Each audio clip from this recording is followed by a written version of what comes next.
Olá, eu sou Marília de Abreu e você está aqui no canal da Wicca das Bruxas no YouTube. Hoje nós vamos falar sobre alguns temas que tem a ver com a sociedade em geral, mas que na bruxaria a gente tem uma abordagem diferente, né? A gente vai falar sobre o senso de identidade, segurança e pertencimento. Até mais!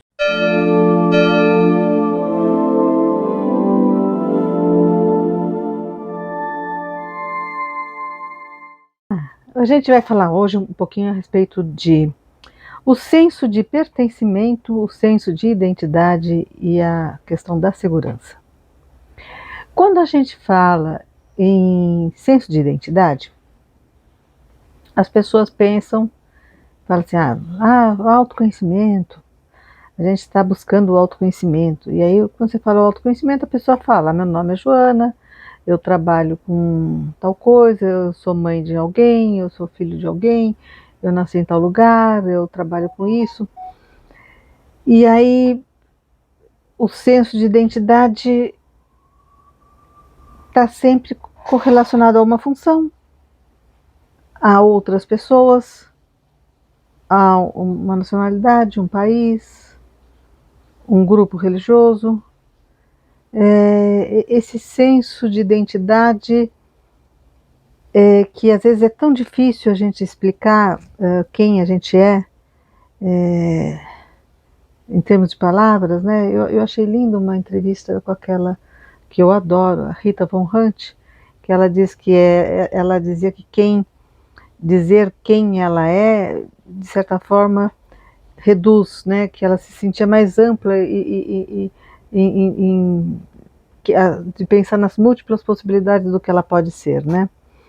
Eu acho lindo essa possibilidade, essa conceito que ela trouxe, mas a minha ideia é a seguinte: quando você pensa na sua existência e você pensa nela num sentido de existe um propósito para você existir, existe uma razão para você estar aqui, e você pensa, tá, se eu deixo de existir, se eu morro, se acontece alguma coisa comigo hoje, o que fica?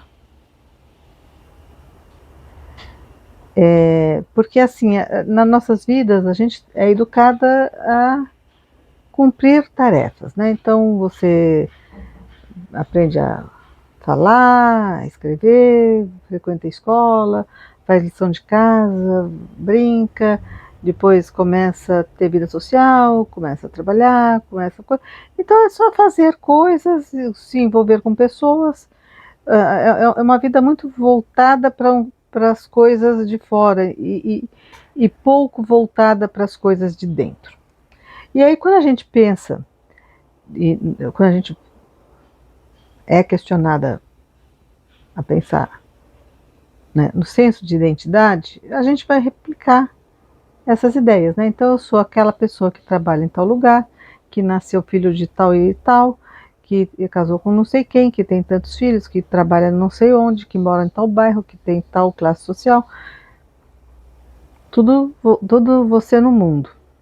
E aí quando você pensa em você não existir, e aí você vai pensar, tá, e que falta eu fiz? Então, você estar casado com uma pessoa, pode ser que na semana seguinte a pessoa já esteja de olho em outra. Os seus filhos podem se virar e, de repente, todo aquele esforço que você depreendeu para educar, fazer comida, levar na escola, não trouxe para essas pessoas uma referência. Nossa, aquela pessoa para mim foi importante, marcou minha vida. Uma babá, uma empregada, alguém teria feito alguma coisa parecida, alguém faria, e se não fez, na vida as pessoas vão aprender a se virar e alguma coisa vai sair desse contexto e que falta eu faço, né? As pessoas pensam muito naquilo que elas são em função dos outros, né? Quando você tem aquele sentimento, isso é muito eu, eu sou profissional de tal área, mas eu pesquisei, estudei, tive experiência e hoje eu tenho meu traço. Eu tenho a forma como eu vejo, a forma como o meu enfoque do assunto, a minha leitura, tenho algo a acrescentar àqueles que já pesquisaram, já trabalharam nessa área. Essa ideia de legado, quando a gente percebe, ela é muito. São ideias que, na verdade, a gente só se dá conta quando cogita a hipótese de não estar mais, né? É uma coisa impressionante, né? Mesmo nos relacionamentos, às vezes você não consegue dar um devido valor numa relação enquanto não perde, enquanto pelo menos não sente falta, né? E aí é a mesma coisa do sentir falta de si, que é o mais pior de ruim, né? E aí a gente vai pensar naquilo que faz você sentir falta de si. E aí vem, primeiro, seria legal se todo mundo pudesse nascer com as lembranças de todas as suas experiências de vidas passadas. Mas acontece que a gente se apega, né? Se apega a coisas boas e a coisas ruins. E esses apegos, eles limitam a possibilidade de experiências e envolvem a gente em circunstâncias e atividades e vínculos, o pessoal chama de emaranhados, que não levam à realização do seu propósito. Quando a gente fala da bruxaria, a gente fala de uma religião, a gente está falando em ter uma perspectiva espiritual das coisas, né? Então, mesmo em assuntos que são do nosso cotidiano, que são do nosso dia a dia, as questões espirituais, elas estão permeando as nossas escolhas, do dia a dia. Não é assim as grandes escolhas da vida, não, o dia a dia mesmo. E aí você fala assim, né? Existe uma pressão externa do mundo. O mundo tem as dificuldades no mundo material. Você precisa trabalhar, você tem que pagar suas contas, as suas despesas de sobrevivência, elas são estáveis, né? Elas estão presentes sempre. Então você tem que ter uma ocupação ou fazer alguma coisa que tenha um rendimento. E aí vem um peso que pode ser contra a questão da identidade, que é o peso da busca pela segurança. Em prol da busca pela segurança, às vezes as pessoas elas se desviam, em tese, temporariamente, dos seus propósitos de alma, para criar uma estabilidade, para criar uma condição que ela depois possa, digamos assim, voltar. O problema é que a vida anda, né? Então essa pausa para criar uma estabilidade, pausa para criar um senso de segurança, de ter uma previsibilidade na vida. Primeiro, a vida não é 100% previsível. A gente tem coisas que a gente pode prever, mas a gente tem que pensar que muitas vezes a gente não está tão atento aos movimentos da humanidade de modo geral e que de um dia para o outro, por exemplo, chega uma pandemia e todo mundo tem que se adaptar a um novo sistema porque simplesmente não dá para sair de casa. Né? Então a gente está rindo agora porque está um pouco mais suave o negócio, né? Mas até uns 2 anos atrás a gente estava tremendo de medo, né? E aí a gente pensa que essa segurança, né, que a gente busca, uma segurança também no mundo, né, que em tese seria provisória, mas acaba ficando por tempo demais. E nesse tempo, o peso do senso de identidade, do senso de eu sou, as coisas estão a minha cara, é o meu jeito, também vai se esvaziando. Tem uma outra questão, também um outro conceito, que é a questão do pertencimento. O pertencimento é uma ânsia do ser humano de se sentir pertencente a um grupo. O ser humano é um bicho. A palavra está faltando aqui, eu esqueci a palavra. Esqueci. Gregário. Né? A gente tem essa coisa de ter o convívio com as pessoas, gosta de ter a sua turma, até porque muito das conquistas humanas não poderiam ter sido alcançadas se não fosse a cooperação de várias pessoas junto. Então, assim, o fato de você nascer, ter uma família que além de te ensinar coisas de sobrevivência, ela também te dá algum respaldo financeiro.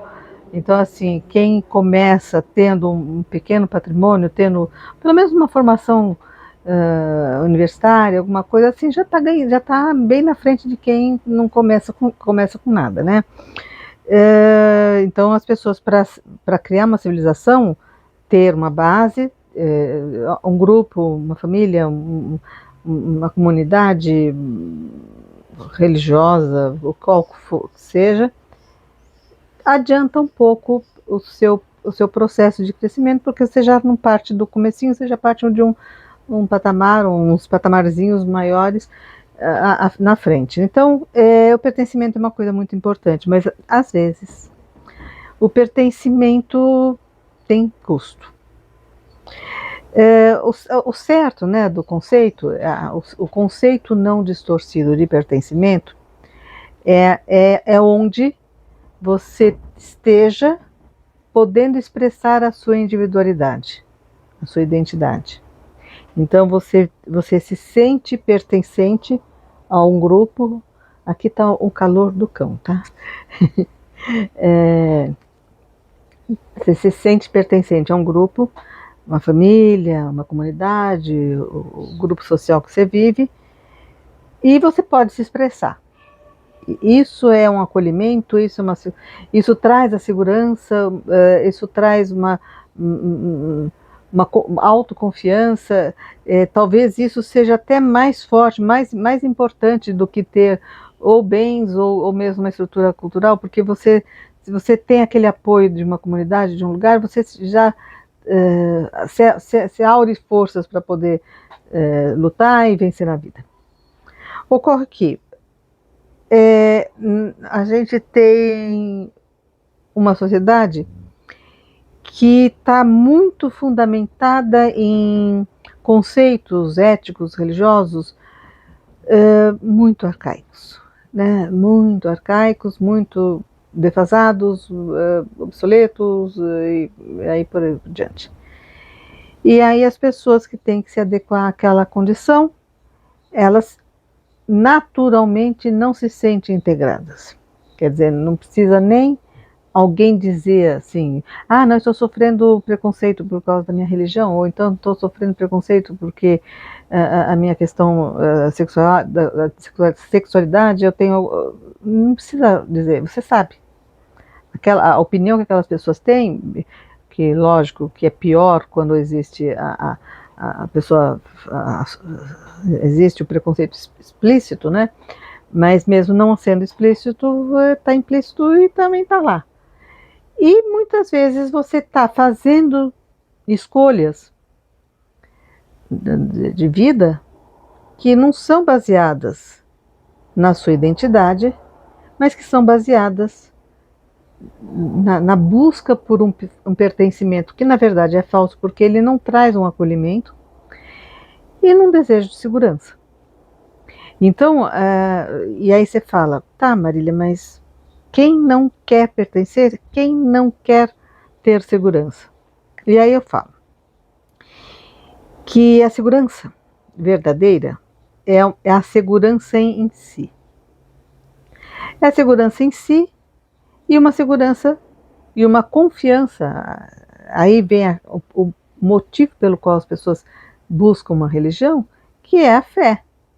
Né? Então, quer dizer, você sabe que você vai dar o seu melhor, que você vai se esforçar, que você vai estar se aprimorando e que as forças vão ter que dar uma forcinha também, né? E isso ajuda muito para você em questão de segurança. Lógico que, e aí, a outra parte que seria também excelente que você tivesse é o pertencimento, é o acolhimento numa comunidade. E aí a pessoa fala, tá, gente, mas eu nasci numa família tradicional. E aí a gente tem que ver o seguinte, que quando você, ao invés de ir para fora, você vai para dentro, as suas escolhas vão começar também você vai buscar coerência. Então você vai buscar, sentindo, porque quando a gente fala assim, o que é autoconhecimento? Eu estou buscando o autoconhecimento, você pode ter pessoas que te apoiem, que te deem um suporte, mas assim, o autoconhecimento é autoconhecimento, não vai ser alguém que vai dizer, você é assim. E tem uma coisa de você sentir que aquilo é você, sabe? Fechou, tem coerência. E aí você vai buscando essa coerência, você fala assim, não, gente, eu sempre gostei disso, eu sempre fiz assim. E aí você vai tentando também procurar na sociedade as pessoas, os lugares, os ambientes, os nichos, né? Que você vai ter essa sensação de acolhida e de pertencimento. E outra coisa é, você está buscando o pertencimento, mas você também tem que acolher, né? Quer dizer, você também é parte da rede, das pessoas com aquelas características, com aquele dom, com aquele gosto, com aquela, enfim, com aquela identidade, e vai pegar os mais próximos, você tem que acolher aquelas pessoas também. E essa rede de apoio, ela não é que ela fortalece aquela pessoa, ela fortalece o grupo. Então hoje, quando a gente fala em bruxaria, as pessoas falam assim, não pode ser bruxo solitário, pode ser, a pessoa não precisa pertencer a um coven. O trabalho solitário é muito árduo. Primeiro porque, embora exista muita informação, né, hoje a gente pode dizer que a gente tem plena informação, né, livros, sites, YouTube, tudo. As informações podem ser um tanto desencontradas. Hoje em dia também tem essa questão, né, de que pessoas se arvoram como sendo bruxos e estão falando umas coisas que não tem muito a ver, enfim. E você não tem o suporte para lidar com experiências que você vai viver. Você não tem o suporte porque hoje nós não vivemos numa sociedade em que as famílias tenham esse viés pagão, bruxal, e as pessoas vão tendo experiências de vida que não necessariamente elas encontrem em livros ou nos sites, quer dizer, cada um vai tendo experiências. Eu tenho quase 40 anos de treinar as pessoas e assim, cada aluno traz uma experiência totalmente nova, né? Aliás, é por isso que eu até faço o curso individualmente, porque não dá para você uniformizar alguma coisa para pessoas que estão tendo experiências totalmente diferentes, né? E aí assiste aquela coisa, você, para pertencer e para ter segurança, quem dança é a identidade. E aí você chega num determinado momento da sua vida e fala assim, gente, eu não faço falta. Eu fui um número. Eu fiquei com alguém, casei com alguém, eu tive um filho, mas para o meu filho eu era a cozinheira, a pessoa que lavava, passava, arrumava a casa. Para o marido também. No trabalho, qualquer pessoa com a mesma formação que eu ocupa o mesmo lugar que eu. Não teve aquela sensação, tá? E isso, aí dá aquilo que a gente chama de sensação de vazio, de depressão, de tudo, porque as pessoas, elas falam, gente, a minha vida foi em vão. E aí a gente volta de novo para aquele outro assunto, né? Daí, por que a gente não lembra então, né?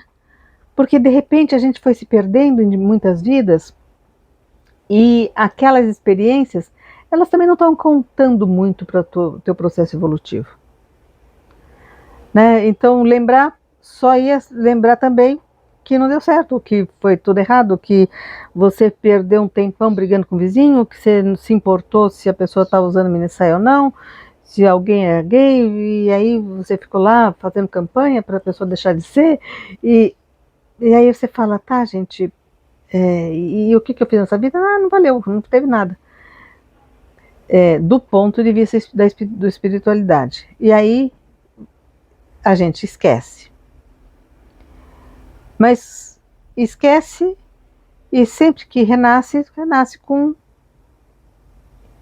fiapinhos, né? Intuições de alguma coisa, né? Então você vai detectando, gente, eu sempre gostei de tal coisa. Nossa, eu gosto de tomar chá na xicrinha. Ave, eu gosto de fazer tal coisa. Eu prefiro a noite do que o dia. Ah, eu fico encantado em olhar o luar. Ah, sabe, essas coisas são como se fossem senhas para você ir acessando, digamos que as partes nobres dessas experiências que você teve para se reconstruir e pegar todas essas peças que formam a sua identidade e transformar essa identidade no seu legado, e que é o propósito de alma, que é aquilo para que você veio. E quando você está no propósito de alma, você está realizando o seu melhor, você está sempre se atualizando. O propósito de alma não é uma meta do tipo, quando eu comprar uma casa eu vou ser feliz. Não. O propósito de alma é, eu vou ser isso. E aí, o ser não esgota, porque você vai aprendendo, vai melhorando, vai se desenvolvendo. Esse eu sou isso vai se atualizando e é eterno, né? E aí a gente pensa, será que vale a pena trocar uma segurança que nos é vendida pela sociedade, um falso pertencimento que não nos acolhe, para perder esse senso de identidade? Né? Vamos pensar nisso. Pessoal, nós estamos com 4.000 inscritos e um tantinho ainda. Precisamos agilizar esse canal. Vai, me deem força aí, dando seu like, fazendo comentários, sugerindo pautas e compartilhando para as pessoas que vocês achem que vão também gostar. Tá bom? Até mais então.